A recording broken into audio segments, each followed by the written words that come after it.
Hello guys, कैसे हैं आप सब। उम्मीद करता हूँ आप सभी बढ़िया होंगे और अपने दिवाली के छुट्टियों को एंजॉय कर रहे होंगे और पटाखों को सही तरीके से फोड़े होंगे। वही बहुत सारे केसेस आ रहे हैं जिसमें गाड़ियाँ जल गई हैं लोगों की।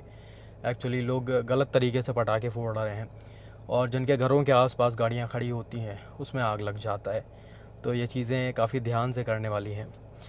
खैर, बात करते हैं आज के मेन टॉपिक पर।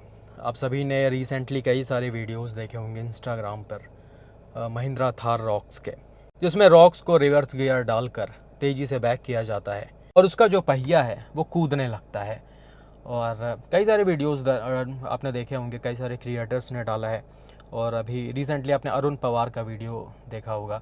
उन्होंने महिंद्रा थार रॉक्स नई खरीदी थी और शायद वहीं से ये वीडियो वायरल हुआ है। लगभग 20-25 मिलियन व्यूज़ उनके रील पर थे। अब उन्होंने जब इस रील को डाला तो शायद उनका कहना ये था कि इस गाड़ी में कोई डिफेक्ट है या फिर इशू है, तो महिंद्रा को इसे देखना चाहिए। हालांकि मैंने वो कोई बड़ी वीडियो मैंने प्रॉपर नहीं देखी थी, सिर्फ रील में ही ये वीडियो आया था और कई सारे व्यूवर्स ने भी मुझे ये शेयर किया था। मैंने स्टार्टिंग में तो बहुत ज़्यादा ध्यान नहीं दिया इस चीज़ पर, लेकिन अभी रिसेंट में फिर से कई सारे मैसेजेस मेरे पास आने लगे कि आप इस पर देखिए क्या है ये। तो मैंने जब देखा तो सारी चीज़ें समझ में आई।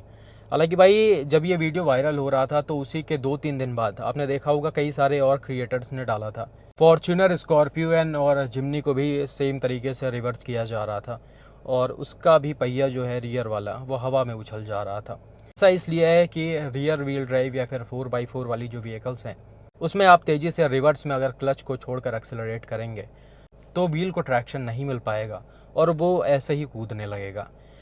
तो ये प्रॉब्लम कई सारे गाड़ियों के साथ है, जितने भी रियर व्हील ड्राइव या फिर 4x4 व्हील ड्राइव वाले व्हीकल्स हैं।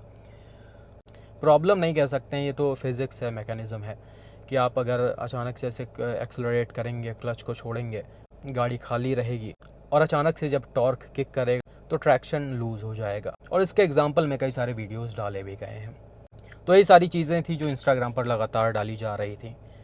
कई सारे बड़े बड़े क्रिएटर्स भी थे, मोटर बीम वगैरह ने भी इस वीडियो को डालकर बाकायदा चीज़ों को समझाया था। लेकिन भाई, बात यहाँ पर ख़त्म नहीं हुई। अभी रिसेंटली कई सारे लोगों का मैसेज आया मेरे पास कि अरुण पवार जो क्रिएटर हैं उनका इंस्टाग्राम उड़ा दिया गया है इसी वीडियोस की वजह से। हालांकि मैं तो एग्जैक्टली मुझे नहीं पता कि इन वीडियोस की वजह से हुआ या क्या हुआ, क्यों इंस्टाग्राम हटाया गया। मैंने सर्च किया तो एक नया चैनल उनका बना हुआ था, उसमें बाकायदा उन्होंने स्क्रीनशॉट डाला था कि ये पिछला चैनल जो है, इंस्टाग्राम अकाउंट जो है वो सस्पेंड कर दिया गया है और ये महिंद्रा वालों ने किया है। लेकिन खैर, इसको दावे के साथ नहीं बोल सकते हैं। लेकिन फिर भी मैं कोई सरप्राइज़ नहीं हूँ इस चीज़ से, क्योंकि पहले भी ऐसी चीज़ें हो चुकी हैं।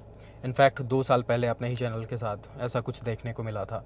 तो कोई बड़ी बात नहीं है कि अगर कोई कंपनी या फिर ब्रांड किसी क्रिएटर का आवाज़ बंद करने के लिए ऐसी चीज़ें करे। तो मैं ये नहीं कह रहा कि जो उन्होंने वीडियो डाला वो सही था। चीज़ें अगर बिना रिसर्च के डाली जाती हैं तो वो काफ़ी ज़्यादा नुकसानदायक होता है, कंपनी के लिए भी और लोगों के लिए भी।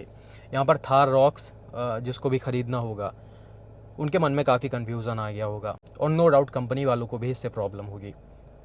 लेकिन इसका ये मतलब नहीं है कि आप किसी का चैनल उड़ा दें या फिर ऐसी चीज़ें करें।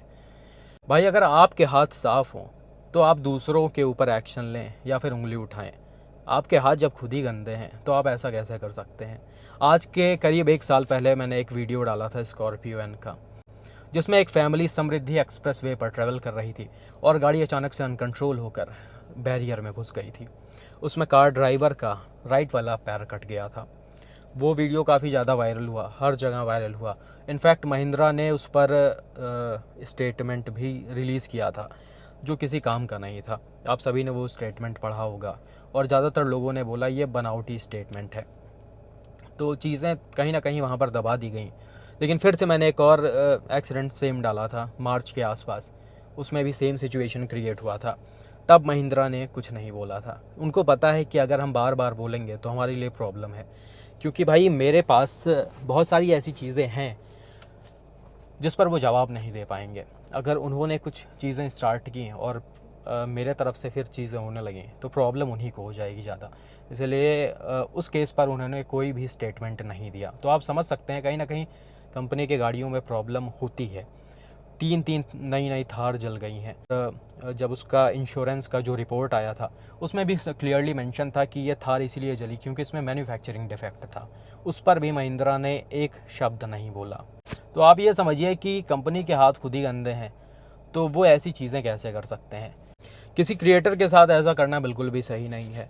सालों की मेहनत लगती है भाई यहाँ तक पहुँचने में, और अचानक से आप किसी का इंस्टाग्राम उड़ा देते हैं, यूट्यूब उड़ा देते हैं, तो ये बिल्कुल भी सही नहीं है। हालांकि एक बार फिर मैं बोल रहा हूँ कि मुझे नहीं पता कि ये महिंद्रा का काम है या फिर किसका काम है, लेकिन कई सारे लोगों का मानना है, और ख़ुद क्रिएटर जिसने ये वीडियो डाला था अरुण पवार, उनका भी यही मानना है कि कंपनी ने ही ऐसा कुछ किया है तभी चैनल डिलीट हुआ है।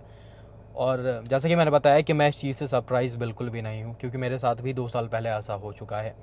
तो ये चीज़ें होती हैं जब कहीं लगता है कंपनी को कि हमारी बदनामी हो रही है, हमारे प्रोडक्ट की बदनामी हो रही है, तो वो उस चीज़ को दबाने की ज़रूर कोशिश करते हैं। हालांकि अपने चैनल के केसेस में ये करना पॉसिबल नहीं है। महिंद्रा को और कई सारे कंपनियों को ये बहुत अच्छी तरीके से पता है, इसलिए अब वो अपने चैनल पर या फिर इंस्टाग्राम पर कभी भी उंगली करने की कोशिश नहीं करते हैं, जो कि अच्छी बात है। तो कुल मिलाकर भाई, किसी क्रिएटर से ऐसी कोई गलती होती है या फिर कोई ऐसे वीडियोस डालता है, तो आप उसके जवाब में कोई स्टेटमेंट जारी कर सकते हैं या फिर वीडियोस बना के डाल सकते हैं, जैसा आपने पहले भी किया था। अरुण पवार के ही वीडियो पे आपने, जो सनरूफ वाला वीडियो था, काफ़ी ज़्यादा वायरल हुआ था, वहाँ पे आपने गाड़ी को भेज कर सारी चीज़ें चेक करवाई और चीज़ें उसके बाद शांत हो गई थी, कुछ हुआ नहीं आगे। तो ऐसे ही इस पर भी आप स्टेटमेंट दे सकते थे या फिर वीडियो बनवा सकते थे।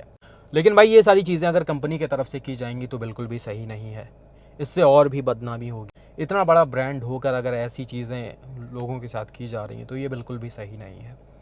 बाकी भाई, आपका इस पर क्या मानना है, और क्या लगता है कि चैनल को या फिर इंस्टाग्राम अकाउंट को किसने उड़वाया होगा? और इस पूरे वीडियो पर जो भी इंस्टाग्राम पर चल रहा है, जो भी ये सारी चीज़ें हैं, उस पर भी अपना राय कमेंट सेक्शन में ज़रूर दें। बाकी धन्यवाद।